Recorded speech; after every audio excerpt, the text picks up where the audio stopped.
Salut à tous, ici The Fenzer Akumu alias Fenzer et vous regardez les tutos de Papy Fenzer. Voilà, je suis désolé, j'ai commencé trop sérieux, fallait que je commence à partir en délire. Salut à tous, ici The Fenzer Akumu alias Fenzer et vous regardez j'allais dire les bonnes animes, les tutos de Papy Fenzer. Aujourd'hui, on va parler des visages, deuxième partie, les visages de profil. Donc là, hier, c'est parce que c'était hier que j'ai posté la vidéo, on parlait des vidéos les visages de face. Donc aujourd'hui, les visages de profil, et croyez-moi, c'est beaucoup plus simple. J'aurais peut-être dû commencer par les visages de profil qui sont en fait le niveau 1. On peut dire que le visage de profil est niveau 1, le visage de face le niveau 2 et le visage de 3 quarts le niveau 3. Car. Bon, ok, je vais me planquer. Alors je suis désolé, mais aujourd'hui je vais pas dessiner devant vos yeux. Parce que j'ai fait quelque chose que je trouve bien, que j'ai peur de pas réussir à le refaire. Et parce que la vidéo avait bugué, il me manquait 15 minutes de vidéo. En gros, vous aviez juste le début avec l'intro et la fin avec mon blabla. Vous aviez pas le dessin. Ça n'a aucun intérêt parce que du coup, vous avez plus les explications. Je vais pas refaire le dessin parce qu'il était très bien comme ça. Mais par contre, je vais vous expliquer comment je l'ai fait. Ça vous aidera peut-être un peu plus. Et puis, ce sera comme avec un livre. Voilà. Déjà, première chose, ça. Cette chose bizarre, en fait, c'est le squelette du visage de profil. Alors, comme d'hab, vous vous souvenez... excusez-moi. Vous vous souvenez du cercle, le cercle du crâne. Regardez la partie 1, sinon vous ne comprendrez pas grand-chose, puisque je vais faire beaucoup référence à la partie 1. Donc, le crâne, le cercle du crâne qui va servir de base à notre tête. Voilà. Nous avons la ligne milieu du crâne, ne sert à rien mais je l'ai mis quand même. Là nous avons la hauteur du menton, à moitié vous avez la ligne des yeux, à moitié de la tête, donc la ligne des yeux. Ici en fait à peu près 2 tiers vous aviez la ligne des oreilles. Alors c'est pas la rouge, c'est la verte, parce que la rouge est ratée, et la verte en fait c'est la corrigée. Donc ça doit être assez droit, pas trop penché, voilà. Et en fait devant, faut prendre la verte la plus éloignée, en fait, ça c'est Mudada. C'est celle-là, hein, là. Donc en fait, ça c'est la ligne du nez, est très importante. Donc elle doit être très tangente, et du coup elle doit être droite seulement à partir du moment où elle quitte en fait l'orbite du cercle, où elle va commencer à dériver. En fait, c'est comme un satellite qui est autour de l'orbite de la Terre. Cette référence, c'est à cause du point culture sur l'astronomie. Ah, le point culture aussi, hein. Link's Sun, il est génial. Enfin bref. Voilà, donc ça, c'est la base. C'est la base de la base. Et voici ce que ça donne. Bam! Allez, on va vous expliquer les choses un par un. Les sourcils, finalement, c'est pas très différent du visage de face, donc je vais pas vous expliquer. Les oreilles, pareil, vous partez de la ligne vous partez en fait du croisement de la ligne des oreilles et la ligne des yeux pour votre oreille. Et vous descendez. Voilà, c'est pas non plus le truc le plus impossible. Pourquoi on part de la ligne des yeux? Parce que si vous mettez des lunettes, comment elles tiennent? Voilà. D'ailleurs, il y a un truc dans la vue de 3 quarts, pour voir si vos yeux sont droits, c'est de mettre des lunettes. En général, c'est pas... Moi, j'ai jamais compris comment ça marchait, mais en tout cas, normalement, c'est censé être révélateur. Censé. Ensuite, le nez. Donc le nez... En fait, vous pouvez faire le nez de plusieurs façons différentes. Un nez très droit, un nez bossu, un nez en patate, pas possible, yeah. Voilà. Donc, moi j'ai essayé de refaire le personnage que j'ai fait la dernière fois, hein. Donc le nez est comme ça. Je m'excuse une seconde. Je baille en ce moment, je sais pas pourquoi, peut-être parce que j'ai faim. Voilà. Donc, le nez. Le nez, il arrive à peu près à la même hauteur que l'autre, hein. Essayez de faire pareil, ça c'est très important. Pas de signe particulier en fait, vous refaites à peu près la même chose. Si vous pouvez faire les nez à escaflowne, c'est à dire que vous faites comme ça et puis hop là, escaflowne. Je fais beaucoup chier avec les nez à escaflowne, mais c'est tellement typique. Ensuite, alors la mâchoire de côté, vous pouvez la faire en très plein si vous avez envie qu'elle soit très proéminente. Si vous avez envie qu'il ait un visage un peu beau gosse, vous le faites en très coupé en fait, interrompu, ce sera mieux. Ça évite d'avoir l'impression que sa mâchoire va tomber. Pour le crâne, c'est pas une bosse, ça c'est réel. En fait, le front n'est pas rond, il est plus plat.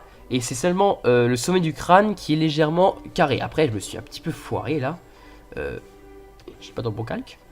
Je me suis un peu foiré, en fait, il aurait dû être un peu plus bas quand même. Faut pas abuser non plus. Mais l'idée est là, bon c'était exagération. Mais l'idée est là parce que regardez, hop là, on a quand même un espèce de coin. Tandis que là, c'est bien rond. D'ailleurs, c'est au niveau des oreilles que le cou à l'arrière commence. La nuque, voilà. Après, là, on a les épaules, voilà. Le cou, alors le cou, un truc comme ça n'existe pas, hein. Faut qu'il soit arrondi. Donc là, je l'ai fait avec la pomme d'Adam qui est vachement haute, hein, la pomme d'Adam. Donc voilà, le cou qui part, voilà. Donc le cou, ça c'est fait. Après, toujours l'ombre, hein, pas tout, puisque voilà. C'est l'ombre de la mâchoire, hein, c'est pas l'ombre du crâne en entier. Quoique je pourrais. Désolé, dès que je vais dire crâne, je vais faire parce que c'est. Je te maudis, Bob Lennon. Gentiment, mais je le maudis. Les yeux, alors les yeux, c'est très important en fait, si vous avez des yeux qui sont comme ça, c'est comme si vous preniez deux plaques. Donc si vous êtes comme ça, c'est comme si vous preniez deux plaques, que vous les écrasiez. Donc celle-là elle va par là, et celle-là va par là, que vous écrasiez l'œil. Du coup il va s'arrondir, il va se devenir plus petit. Alors évidemment on prend du principe que c'est fermé là, il va se fermer. Et l'œil, lui, va partir en avant. L'œil, si de face, en fait, il est rond. De côté, il va pas être ovale. En fait, il va être plutôt un espèce de truc comme ça. Pourquoi? Parce que l'œil est rond. Et ça, c'est à l'extérieur d'une sphère. Vous voyez? Donc forcément, là, ça va pas être rond. Puis ça serait totalement illogique. Ça va être plutôt droit. Alors que là, ça va être très arrondi. Du coup, l'iris est plus vers l'avant. Enfin, voilà. Vous avez compris le principe. J'espère être clair. Donc votre pupille, elle doit pas être... pas pupille. Alors ça c'est... Je confonds en fait pupille et iris. Parce que les pupilles dilatées, c'est pas l'iris. Enfin, voilà. Donc, voilà, excusez-moi, alors c'était une petite confusion dans les termes. Donc votre iris... Non, en fait, je sais pas, donc je vais rien dire. Donc votre œil votre œil doit pas être rond et ni ovale, il doit être en fait une espèce de c'est pas une forme définie en fait. Mais vous voyez, là je vais un peu plus souligner le fait qu'il là il est arrondi et que là il est vachement droit. Voilà, ça donne aussi du réalisme. Puis c'était pas assez appuyé. Peut-être je vais juste enlever ça parce que sinon les lèvres vont être un petit peu chaotiques. Pour les lèvres, c'est simple, vous partez en fait... Alors, faut savoir un truc, c'est que la lèvre du dessus est toujours pointue. Là. Mince, voilà. Comme ça. Voilà. Et la lèvre du dessous, elle est ronde. Voilà, comme d'hab, vous pouvez faire comme le truc à la Gans, comme ça, pour rendre un petit peu plus réaliste. No thanks. Voilà. Donc pareil, en très fin. Là c'est arrondi, il y a un creux. D'ailleurs c'est pour ça que c'était tellement galère à raser dans ce creux-là sans se couper. Voilà. Le menton proéminent, vous pouvez le faire très proéminent, façon Bogdanov. Vous pouvez le faire moins proéminent, c'est un peu plus féminin en fait. D'avoir un menton plus carré, c'est ce qui en fait caractérise, on va dire, les hommes, les vrais. Voilà. Je fais quelques petites retouches de dernière minute. Voilà, comme ça. Et pareil, la bouche en très fin. Sachant que si vous voulez donner une touche de réalisme, vous faites toucher les lèvres. Moi, j'aime pas. Et en fait, qu'est-ce que ça fait? Ça fait que quand il ouvrira la bouche, en fait, elle sera comme ça, sans que là, ça bouge. Moi, j'aime bien. Il y en a qui préfèrent faire les bouches ouvertes, c'est-à-dire comme ça. Là, on voit les dents, tac, avec derrière, comme ça. Moi, j'aime pas, pour la simple bonne raison, que je trouve ça pas esthétique. Enfin, moi j'aime pas. Ouais, et puis surtout, j'arrive pas. Je maîtrise pas le sujet. Je préfère quand en fait on a l'impression que la bouche reste. Enfin, que les lèvres restent pincées, mais que la. Voilà. Ça, c'est mon style, à moi. Après, chacun son style. Là, la petite. Je sais pas comment on appelle ça, mais en tout cas, le fait que.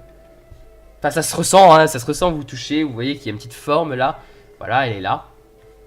Elle rejoint le nez normalement. Et voilà, il n'y a pas vraiment d'autres choses à dire là-dessus. Donc dans le principe, en fait, c'est le but de refaire la même chose que de face, mais de profil. Donc je pense que la vidéo sera un peu courte, donc je vais m'étendre un petit peu en blabla. D'ailleurs, il faudra que je vous montre un truc que j'ai oublié de faire la dernière fois.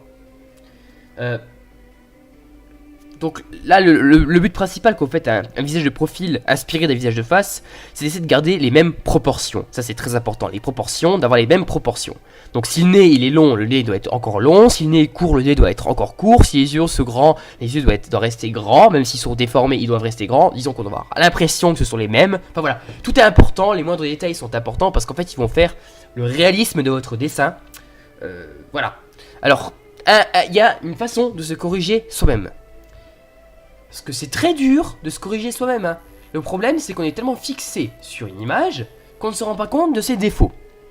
Et en fait, il y a une façon très très simple de corriger cela. C'est pareil pour tout. Pas pareil pour celle-là. D'ailleurs, si vous voyez, je l'ai déjà fait ici. Je vous spoil. Parce que l'image de base, elle était... Une seconde. L'image de base, elle était comme ça. Voilà. Et j'ai fait quelques modifications avec ce dessin. Donc du coup, je peux pas vous l'expliquer là-dessus. Je vais l'expliquer sur l'autre. Et vous avez compris où est-ce que je voulais en venir, en fait. C'est d'appliquer une symétrie. Alors, comment vous faites quand vous êtes seul chez vous? Le mieux, c'est quand vous faites sur du papier. Avant de passer au stylo, vous retournez votre feuille et vous la regardez à contre-jour. Et là, par transparence, vous verrez votre dessin en symétrie. Et malheureusement, vous verrez tous les défauts. Un exemple, je vais retourner mon image. Bam, voilà. Et là, les défauts me sautent au visage comme pas possible. Un exemple, le cou est trop court en fait. Enfin, trop court, il est trop fin. Le crâne n'est pas assez énorme. Enfin, pas assez énorme, pas assez imposant en fait. Il devrait être un peu plus épais. Ce sont des choses comme des autres. Mais c'est une façon de voir vos défauts. Je vais pas corriger là parce que j'ai un peu la flemme. Et parce que... c'est moi. Décidément. Et parce que, en fait... je crois que j'avais un problème pulmonaire. C'est pas possible. En fait, parce que j'ai la flemme. Donc, je vais pas corriger, mais je vois qu'il y a un problème au niveau du crâne. Le crâne n'est pas assez. En fait, je pense que si je voudrais le faire un peu plus mieux, il devrait être comme ça, ou un truc du genre. Voilà. C'est les choses comme elles sont.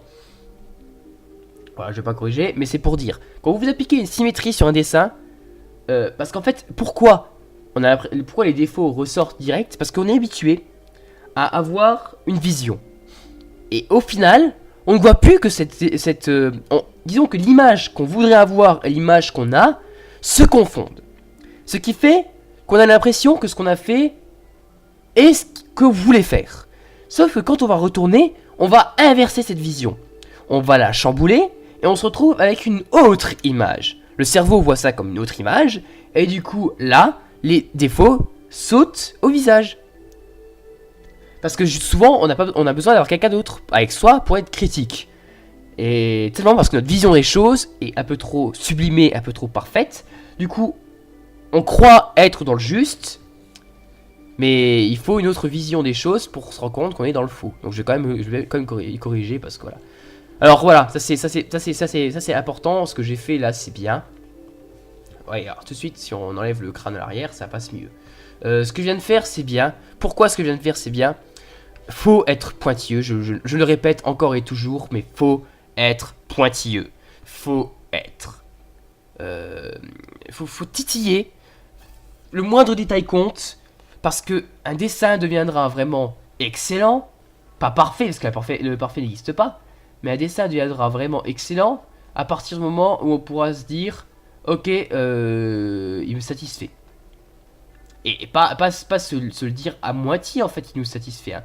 Se le dire complètement. Se dire, ce dessin-là est bien, il me satisfait, je n'ai pas envie de le recommencer. Vous voyez, déjà tout de suite, le crâne est beaucoup mieux. Voilà, c'est déjà beaucoup plus réaliste. Ah, je préfère ça comme ça. Voilà, j'avais fait en fait un cercle trop petit à la base par rapport au reste. Je pense qu'en fait, il devait être un petit peu mal fait mon cercle. Faut dire que c'est un cercle fait à la main. Enfin, voilà, juste une question. Ouais. Non, en fait, c'est mon cercle qui était foutu parce que si vous regardez bien, en fait, il était tout à fait pas rond. Donc c'était pour ça. C'est pour ça, du coup, j'étais parti d'une mauvaise base. Les oreilles, j'ai fait aussi un petit peu trop en arrière. Voilà, ce sont des choses et d'autres qui font, voilà. Mais c'est très important d'être pointilleux, d'être titilleur, de chercher la perfection.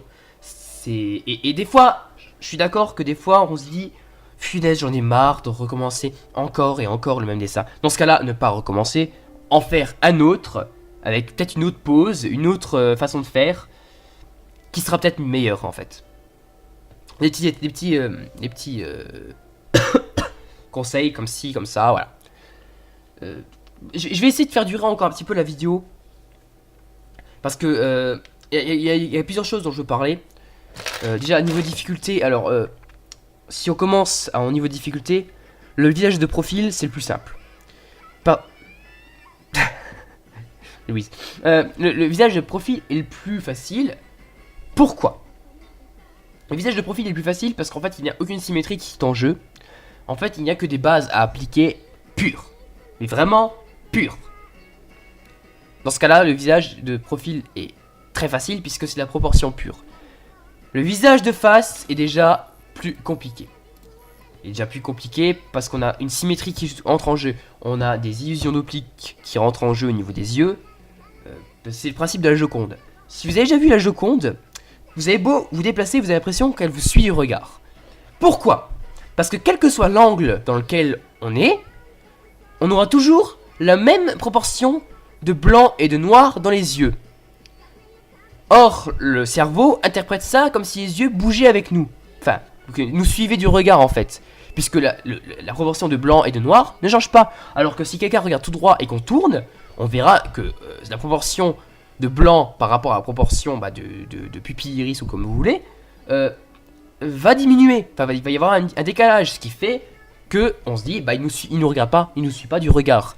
Ici, d'ailleurs c'est pour ça qu'on a l'impression que les gens nous regardent de loin. En fait c'est pas vrai, c'est une impression, puisqu'en fait de loin on n'arrive pas à distinguer réellement, enfin ça c'est mon avis, ça c'est pas scientifiquement prouvé, mais c'est ce que je pense, parce qu'on voit pas on n'arrive pas à distinguer nettement la proportion de blanc et de noir, donc du coup on a l'impression qu'il nous fixe parce qu'elle a l'air d'être fixe. Vous voyez, si on se déplace d'un mètre, pour lui ça fera pas de changement énorme, du coup on a l'impression qu'il nous a suivi du regard, c'était pas le cas. Voilà. Donc ici, le blanc et le noir jouent beaucoup. Donc la Joconde, elle vous suit pas du regard, mais comme vous voyez pas vous voyez la même proportion de blanc et de noir dans les yeux, en fait, si de face vous avez l'impression qu'elle vous regarde, de côté vous avez l'impression qu'elle vous regarde encore. Et bah ici c'est pareil. Si votre personnage il a une mauvaise proportion de blanc et de noir, en fait ça lui donne un regard un petit peu de côté. C'est pour ça que c'est tellement dur de faire un regard qui regarde droit. Un exemple très simple, je vais prendre... Où est mon stylet? Je vais reprendre mon stylet et je vais juste effacer en fait ça.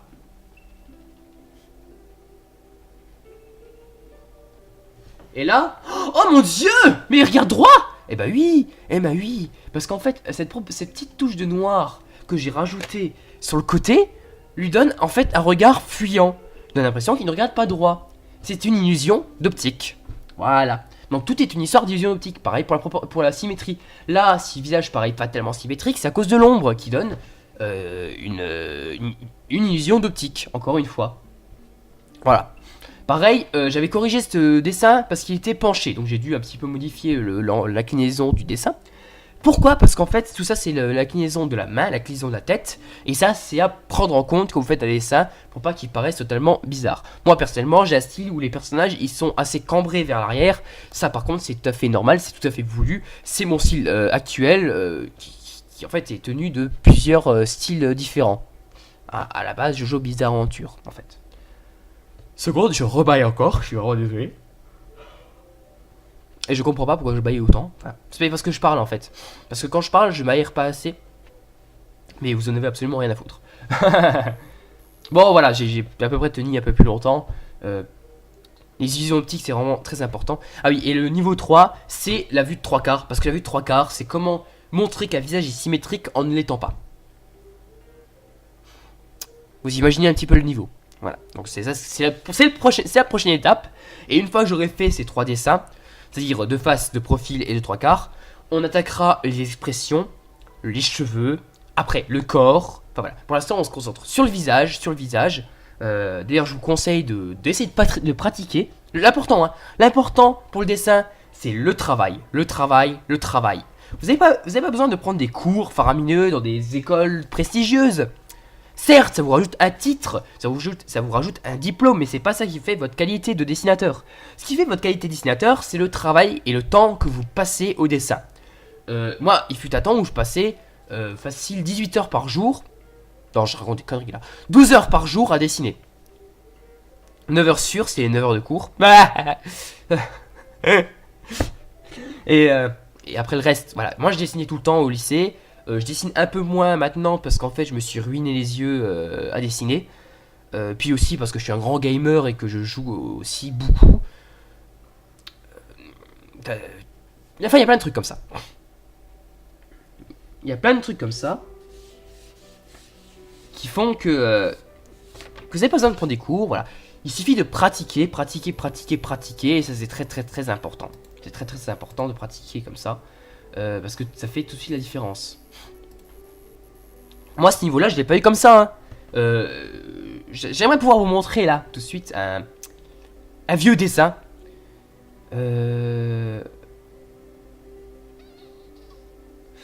Ouais, non, je montrerai une autre fois. Je mettrai direct en... Quand je commencerai la vidéo. Je vous montrerai un ancien dessin. Et vous verrez que c'est pas arrivé du jour au lendemain. Je suis pas comme ça. Je dessine pas comme ça.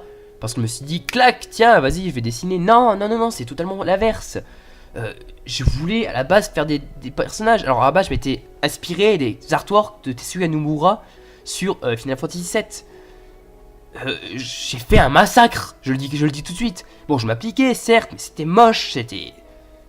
Bon, je suis quand même nostalgique quand je pense à ces dessins parce que j'avais quand même fait fort.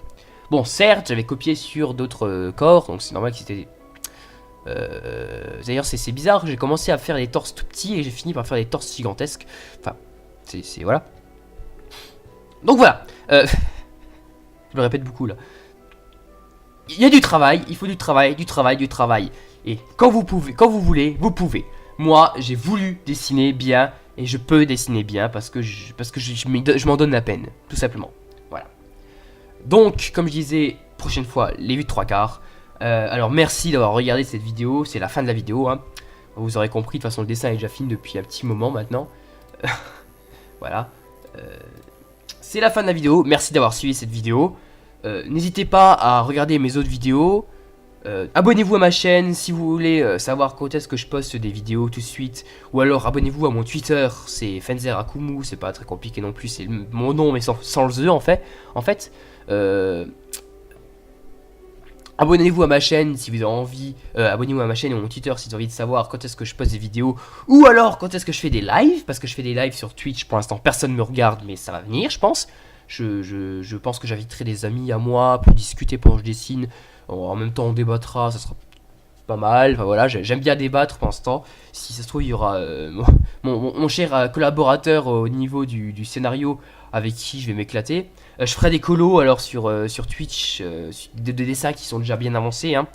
Là actuellement je suis sur un dessin d'un des personnages de mon projet BD en fait. Sinon mettez un j'aime si vous avez aimé cette vidéo. Un pouce rouge si vous n'avez pas aimé, ça arrive, hein.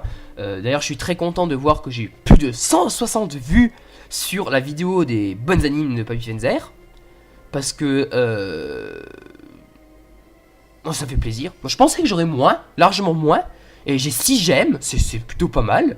J'ai un pouce rouge mais ça je comprends, c'est la qualité de la vidéo. Et puis le fait que je bafouille comme un fou, que je mâche mes mots. Désolé d'ailleurs pour mon bouffage de mots. C'est absolument pas voulu. Moi, je m'entends dire les mots et apparemment mon esprit va plus vite que ma langue, en fait, que mes lèvres. Donc voilà. La qualité de la vidéo, par contre, ça s'améliorera quand j'aurai une autre caméra, ce qui devrait pas tarder à arriver, je pense. Je vais regarder d'ailleurs cet après-midi pour voir pour une caméra, histoire de reprendre les bonnes vieilles animes de Papy Fenzer en attendant que je bosse, parce que pour l'instant je bosse pas. Je suis à la maison, donc forcément je m'occupe. Sinon, donc suivez ma page Twitter parce que je donne aussi des infos sur mon projet BD comme il avance. Je poste des dessins de mes personnages assez souvent. Je peux même faire des cadeaux si vous êtes assez gentil avec moi. J'ai déjà fait pas mal de cadeaux. Bon, allez, si vous êtes célèbre, je vous fais des cadeaux quasiment automatiquement. Enfin, si vous êtes célèbre et que vous êtes pas snob, c'est-à-dire... Enfin, pas snob, non, c'est faux de dire ça. Si je vous considère comme quelqu'un qui se prend pas du tout au sérieux, et qui... Enfin, ouais, si vous voulez, je vais donner un amalgame, c'est le joueur du grenier et Bob Lennon. Parce que... Bob Lennon et Fanta. Je dis Bob Lennon en premier parce que c'est plus facile à dire. Bob Lennon. Et Fanta. Donc Fanta et Bob. Pourquoi? Parce que Fanta et Bob, comme ils parlent d'eux-mêmes, comme ils sont très très intimes en fait, dans ce qu'ils parlent, dans ce qu'ils disent, je me sens plus proche d'eux, en fait, donc je leur fais plus facilement des cadeaux que du joueur du grenier qui est assez impersonnel dans ses vidéos. Il est là pour les jeux vidéo, pas pour lui. En fait, c'est les jeux vidéo dont il parle de lui. Et du coup, bah, lui, je vais pas lui faire de cadeaux parce que, en fait, je me dis qu'il en a un peu rien à foutre. Bob Lennon et Fanta, par contre, je leur fais des cadeaux parce que je les considère comme des amis, en fait. Voilà, tout simplement. Tout simplement. Donc si vous vous mettez sur Twitter, que vous êtes très intime avec moi, enfin très intime, que vous vous rapprochez de moi, que je vous trouve sympa et que je vous trouve intéressant aussi, parce que... Non merci les kikolas, j'ai pas trop envie de parler avec des gars qui sont juste là pour me dire « Ouais, tu dessines trop bien, tu dessines trop bien !» Moi j'ai envie d'un peu débattre, moi j'aime bien parler de choses et d'autres, des choses diverses et variées, sur internet, sur l'éducation. Je suis quelqu'un qui aime beaucoup débattre. Donc voilà, si je vous trouve intéressant, tout ça, vous aurez probablement des cadeaux, des versions de vous en Heroic Fantasy Fenzerienne. Oui, Fenzerienne, j'ai inventé ce mot et je le garde parce que j'ai un style très, assez unique. C'est un mélange entre le style Heroic Fantasy européen à la Skyrim et le style Heroic Fantasy japonais à la Final Fantasy 7. Pas Final Fantasy 7, Final Fantasy 6 plutôt. Voilà, je suis plus proche du 6 que du 7 en fait. Donc voilà. Bah en fait j'ai à peu près dit tout, abonnez-vous, blablabla, blablabla, je me répète. J'ai un Facebook qui ne sert à rien, donc n'essayez pas de me chercher sur Facebook. Vous pourrez peut-être me trouver sous l'appellation Def Angels, donc DEAF Angels. Ce Facebook est totalement abandonné. Si vous me cherchez sur internet, vous trouverez plusieurs blogs abandonnés aussi. Je ne suis pas capable de tenir des blogs. Il y a juste Twitter que je suis capable de tenir, donc c'est Twitter ou rien en fait. Si vous n'avez pas de Twitter, bah tant pis, hein, suivez-moi sur YouTube. Par contre, vous ne saurez pas quand est-ce que je fais des lives. Et puis voilà. Et puis je suis parti totalement hors sujet. Alors je vous dis à la prochaine fois. Hein. Ça fut un plaisir de discuter avec vous. Et puis à ciao les amis.